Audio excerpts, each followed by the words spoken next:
En ce qui concerne l'école, quand vous arrivez déjà, vous quittez les péages de Kamoa, vous allez vers la société Kamoa.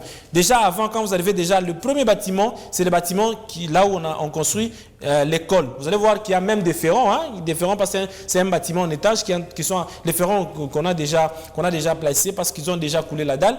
Et puis à côté, après l'école, il y a maintenant une autre clôture pour l'hôpital. Donc ça ne sera pas dans la même enceinte. Donc l'hôpital, quand vous dépassez la clôture de l'école, vous allez maintenant du côté de l'hôpital.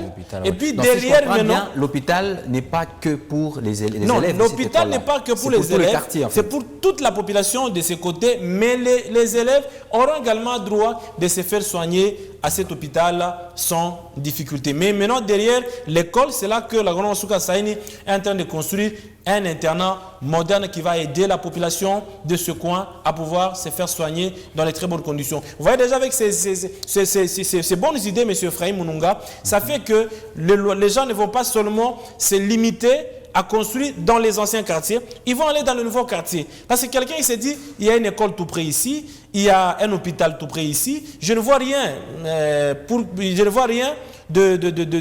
qui pourra m'empêcher de pouvoir construire ma maison. Donc il fait sa maison, il a les soins de santé tout près de lui, il y a une école là où les enfants vont étudier tout près de chez lui. Donc et facilement, ça va faire que la ville puisse agrandir davantage. Oui, effectivement, il y a l'extension de la ville sans difficulté. Ça sont les bonnes idées. Quand on voit par exemple ce qu'elle fait du côté de l'école Umoja, c'est du côté Kamoa. Et là, ça va valoriser ces quartiers.